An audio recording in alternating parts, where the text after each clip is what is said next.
Assalamualaikum warahmatullahi wabarakatuh. Perkenalkan, nama saya Dewi Hasanah dari kelas BKPI 3C. Nama saya Siti Fadila Balkis dari BKPI 3C. Di sini kami akan menjelaskan beberapa materi. Yang pertama tentang warisan, yang kedua tentang Zakat, dan yang ketiga tentang sholat jamaah.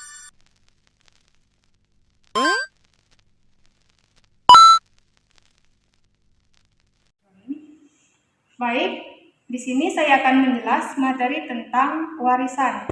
Baik, di sini saya akan menjelaskan tentang warisan. Warisan berasal dari bahasa Arab yaitu warasa, yurisu, warosatanya, artinya berpindahnya harta seseorang kepada seseorang setelah meninggal dunia. Adapun yang kita hitung sebelum membagikan kepada ahli warisnya, kita itu yang pertama harus menghitung jumlah total harta yang dimiliki oleh si pewaris atau si mayit. Yang pertama kita hitung dulu hartanya. Yang kedua, jika kita sudah mengetahui jumlah hartanya, yang kedua yaitu mendahulukan biaya perawatan jenazahnya.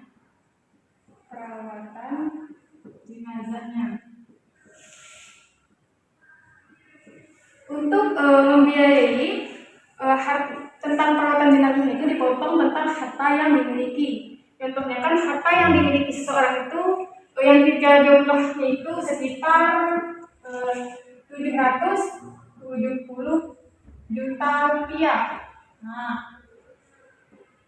770 juta rupiah. Sedangkan pembiayaan pada jenazah itu sekitar 5 juta rupiah. 5 juta rupiah. Yang ketiga yaitu setelah perawatan jenazah yaitu hutang. Apabila seorang mayit pada masa hidupnya itu masih ada hutang atau berhutang kepada seseorang, itu harus didahulukan dulu atau dibayar. Didahulukan untuk membayar hutang.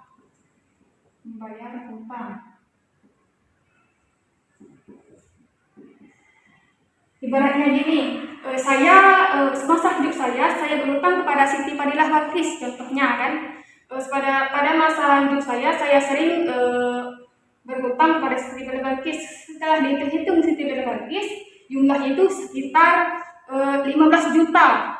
Sedangkan jumlah hutang saya itu senilai 15 juta rupiah kepada Siti Fadilah Balkis. Jadi untuk membayar hutang tersebut dipotong dengan jumlah harta si mayit ini yang tadi 770 juta rupiah tadi. Setelah membayar hutang, yang keempat yaitu mendahulukan wasiat.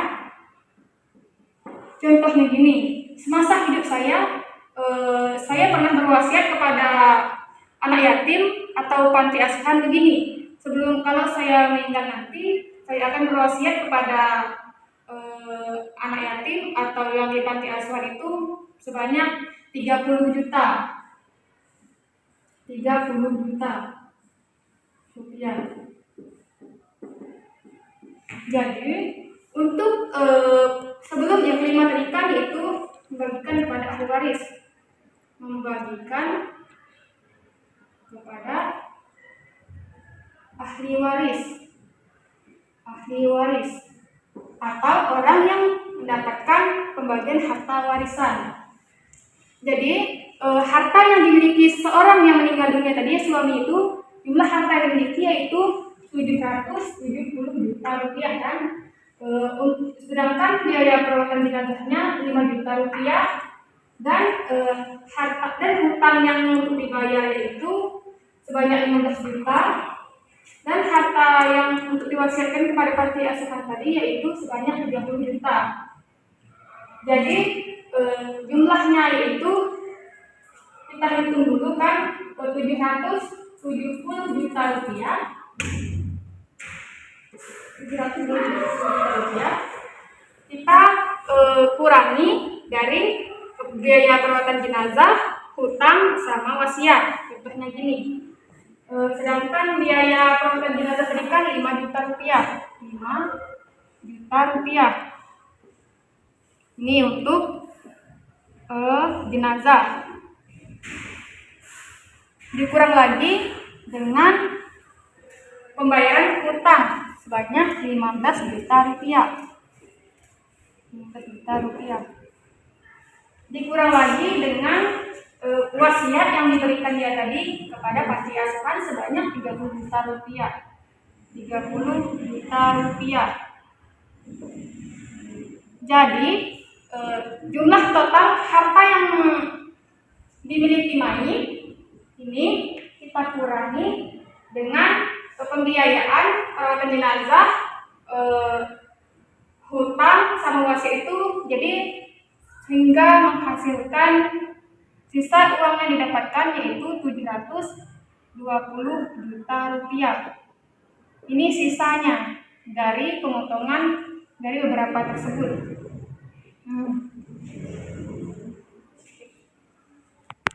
Contohnya tadi kan contoh bagian harta warisan kepada ahli waris. Ibaratnya gini, dalam suatu keluarga terjadi kejadian musibah, yaitu suaminya meninggal dunia. Sedangkan itu yang meninggal kan suaminya meninggal dunia. Si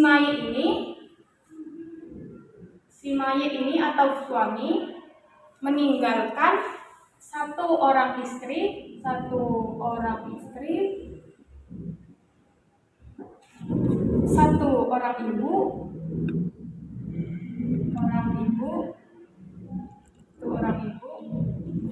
satu anak laki-laki, dan satu anak perempuan.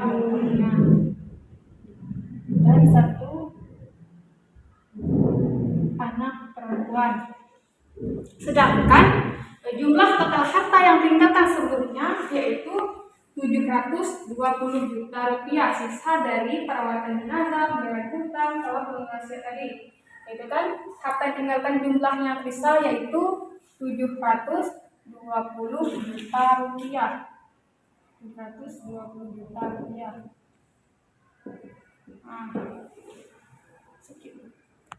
Tata cara penghitungan dari pembagian harta warisan itu satu orang istri kan, istri mendapatkan 1/8. Mengapa istri mendapatkan 1/8? Karena istri memiliki satu anak laki-laki dan satu anak perempuan. Jadi istri mendapatkan 1/8. Yang kedua yaitu ibu. Ibu mendapatkan 1/6. Mengapa ibu ini mendapatkan 1/6? Dikarenakan si mayit memiliki keturunan, yaitu memiliki anak dan memiliki anak. Jadi ibu mendapatkan 1/6. Satu anak laki-laki mendapatkan 2. Satu anak perempuan mendapatkan 1. Mengapa anak perempuan atau anak laki-laki ini berbeda? Karena anak laki-laki mendapatkan 2 kali lebih besar dari anak perempuan. Contohnya gini, kalau saya kan punya kakak laki-laki kan, kakak saya mendapatkan 2, saya mendapatkan 1. Tuh, untuk menghasilkan penyebut yang kayak seperti 6 ini, kita tambahkan saja 2 ditambah 1 sama dengan 3. Jadi kita isi penyebutnya. Jadi anak laki-laki itu mendapatkan 2/3, sedangkan anak perempuan itu mendapatkan 1/3. Nah, gini. Untuk menghitung jumlah hasil yang didapatkan, yaitu kita isikan saja gini. Tadi kan harta yang didapatkan atau yang hasil dari sisa dari pembayaran tersebut menghasilkan yaitu 720 juta rupiah. 720 juta rupiah. Untuk menghitungnya, kita kalikan saja 1/8 dikali hasil sisa dari pembayaran tersebut yaitu 720 juta rupiah dibagi 8, yaitu yang istrinya mendapatkan 90 juta rupiah. 90 juta rupiah. Sedangkan ibu sama juga, untuk mendapatkan 1/6 dikali jumlah harta yang ditinggal oleh suami, itu kan tadi kan 720 juta rupiah, sama 720 juta rupiah sama dengan 120 juta rupiah. Kita jumlahkan jumlah harta yang didapatkan oleh ibu dan istri ini, yaitu sebanyak 210 juta rupiah. Kita jumlahkan kan, 210 juta rupiah. Jadi untuk menghitung pembagian anak laki-laki dan anak perempuan ini mendapatkan asobah mu'awairih. Mengapa disebut dengan asobah mu'awairih? Dikarenakan anak laki-laki ini mempunyai saudara perempuan. Sebaliknya, karena saudara perempuan memiliki saudara laki-laki, maka disebut dengan asobah mu'awairih. Jadi untuk menghitung, jadikan kita jumlah dulu jumlah sisa dari tadi kan harta yang ditinggalkan sisa dari para penjara tersebut yaitu 720 juta rupiah kan. Nah, Rp 720 juta rupiah ini harta sebelumnya, harta sebelum dibagi kepada ibu dan istri. Untuk menghitung asobah tadi kan kita kurangi harta yang sebelumnya dibagikan kepada ibu dan istri, yaitu sebanyak 210 juta. Dikurang 210 juta. 210 juta. Ini kan uang sebelumnya. Ini pembagian dari jumlah pembagian dari istri dan ibu, yaitu sebanyak 210 juta rupiah. Jadi 720 juta rupiah dikurangi dengan harta yang diberikan kepada ibu dan istri itu masih sisa 510 juta rupiah. 510 juta rupiah. 110 juta rupiah. Untuk menghitung pembagian anak laki-laki dan anak perempuan, yaitu untuk menghitung asobah, yaitu kita ini kan hasil dari pengurangan harta yang sebelumnya dikurangi dengan harta yang dibagikan kepada istri dan ibu, yaitu sebanyak 510 juta rupiah. Ini namanya asobah atau pembagian anak tadi. Untuk menghitung pembagian asobah, itu kita isi dulu penyebut dengan pembilangnya, yaitu anak laki-laki tadi kan mendapatkan 2/3. Nah, kita isi tadi jumlah harta sisa tadi yaitu 510 juta rupiah. Kita kalikan saja 510 juta rupiah. Sama dengan 2/3 dikali 510 juta rupiah sama dengan 340 juta rupiah. 340 juta rupiah. Ini pembagian jumlah anak laki-laki tadi kan. Anak perempuan mendapatkan 1/3, sama juga kita kalikan saja dengan tadi hasil pembagian atau pengurangan tadi, yaitu 510 juta rupiah dikali 510 juta rupiah sama dengan 1/3 dikali 510 juta rupiah itu sama dengan 170 juta rupiah. Ini untuk pembagian anak perempuannya. Untuk menghitung keakuratan jumlah harta ya tadi, kalau hitungannya sesuai dengan harta yang ditinggalkan orang tua tadi yaitu 720 juta. Untuk menghitung keakuratannya, kita jumlahkan saja jumlah harta yang dihitung sebelumnya. Itu kan tadi kan untuk menghitungnya kita jumlahkan semua harta yang didapatkan oleh istri, ibu, anak laki-laki dan anak perempuan. Jadi kalau jumlah hartanya sesuai dengan 720 juta rupiah, jadi hitungan itu benar atau akurat. Sedangkan jika yang dari 4 tersebut ibaratnya kurang 200.000, jadi penghitungannya kurang akurat karena kurang memenuhi dari harta yang ditinggalkan yaitu 720 juta rupiah. Untuk menghitungnya tadi kan nyampai atau tidaknya atau benar atau tidaknya itu dari 720 kita jumlahkan saja harta yang didapatkan oleh istri yaitu 90 juta rupiah. Itu kan istri mendapatkan 90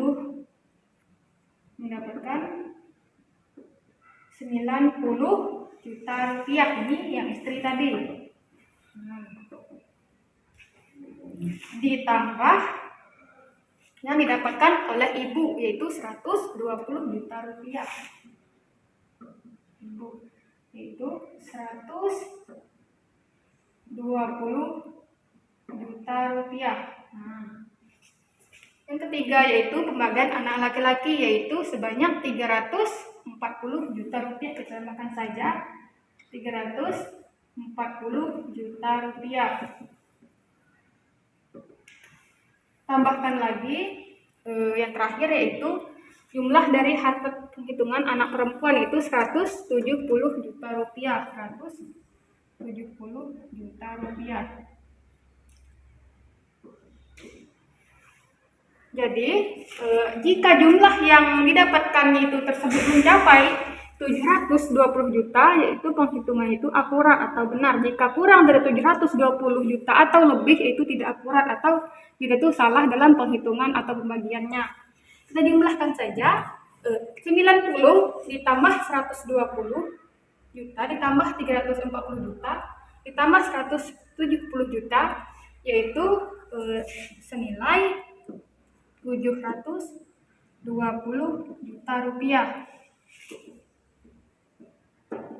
Jadi penghitungan antara istri, ibu, anak laki-laki dan anak perempuan yaitu mencapai apa yang ditinggalkan harta dari si mayat tersebut, yaitu jadi penghitungan itu akurat atau benar karena sesuai dengan apa yang didapatkan sebelumnya atau harta yang ditinggalkan oleh ayah sebelumnya itu 720 juta, sedangkan jumlah harta yang dihitung tadi yaitu 720 juta rupiah. Baik, terima kasih. Itu saja penjelasan tentang materi tentang warisan. Selanjutnya akan dijelaskan oleh Siti Badilah Balkis tentang materi zakat.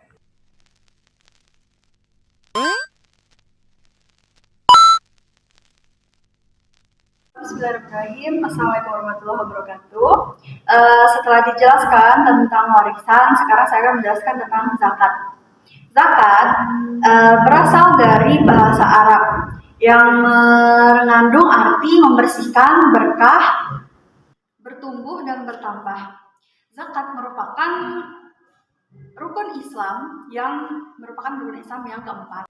Zakat terdiri dari dua jenis. Yang pertama zakat jiwa yang disebut dengan zakat fitri yang biasa kita keluarkan ketika memasuki akhir Ramadan, dan yang paling terakhir itu dikeluarkan waktu hari pertama hari Syawal tanggal 1. Ada zakat harta atau zakat mal. Zakat mal ini mencakup banyak seperti harta dari peternakan, dari perkebunan, lalu ada zakat emas dan zakat rikas.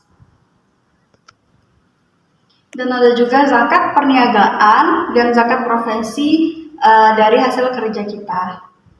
Fitrah.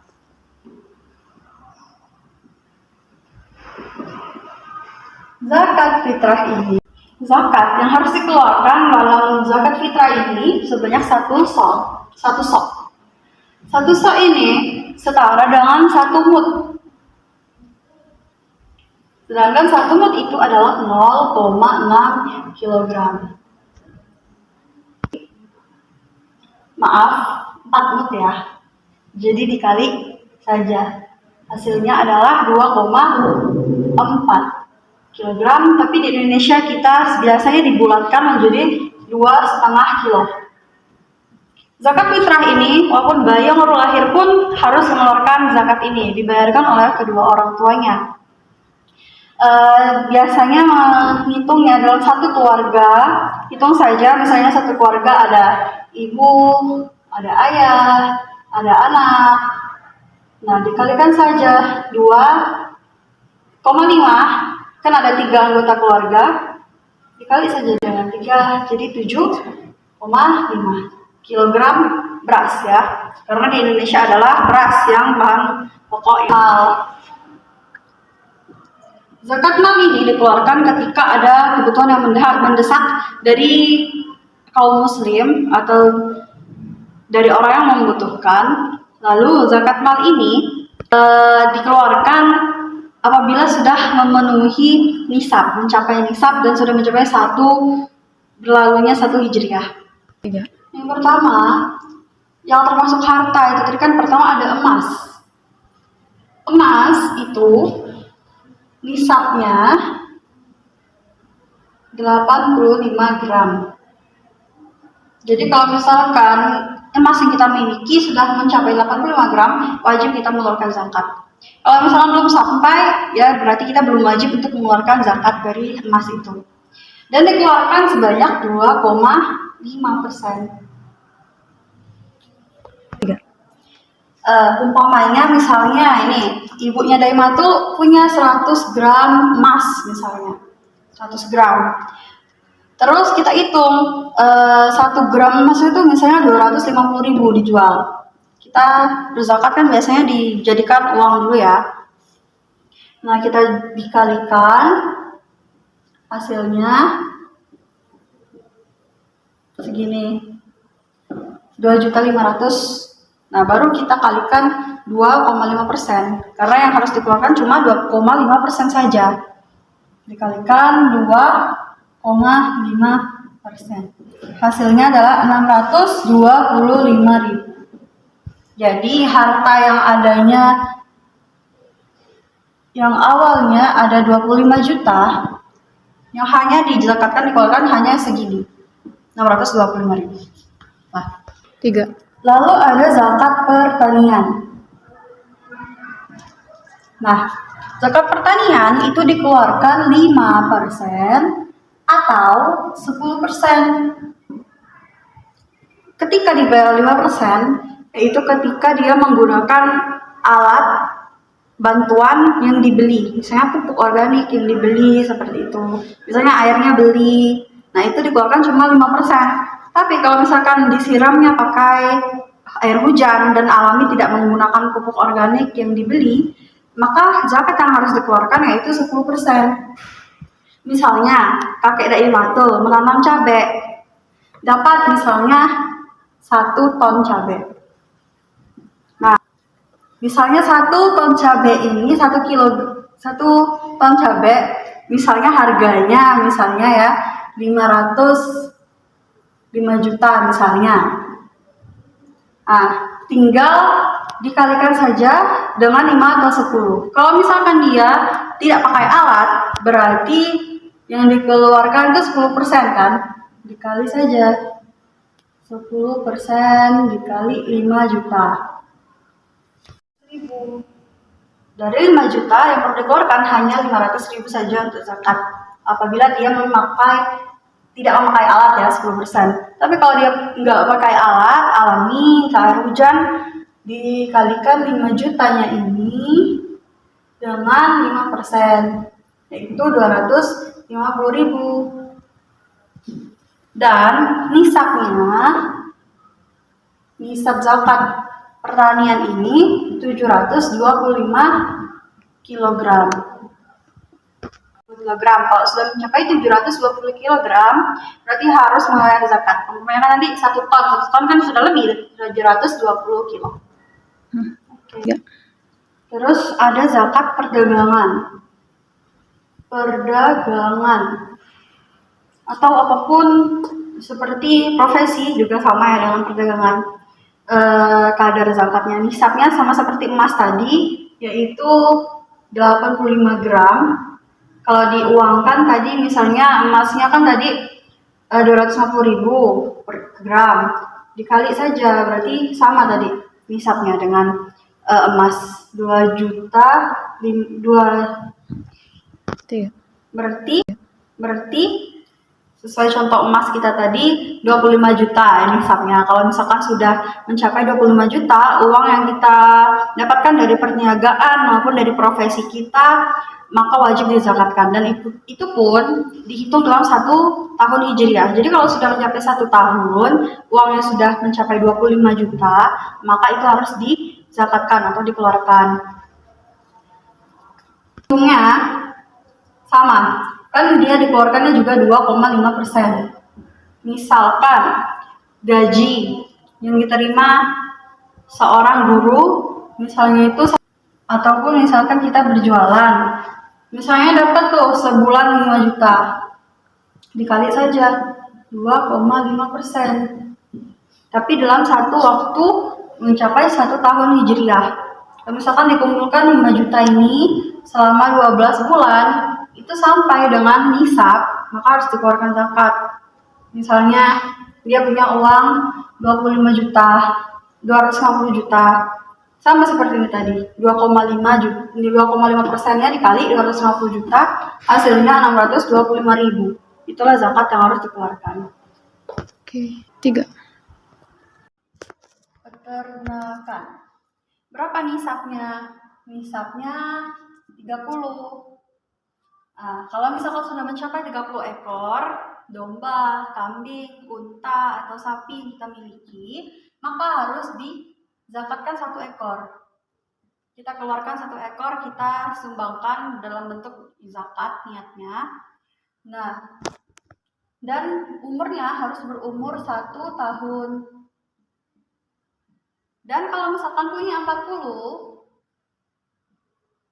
berarti yang kita keluarkan itu juga 1. Tapi hewan ternaknya berumur 2 tahun. Dalam haul 1 tahun. Berarti kalau dalam kurun waktu 1 tahun kita punya 30, harus dikeluarkan. Tapi kalau dalam 1 tahun tidak punya, berarti tidak perlu kita mengeluarkan zakat.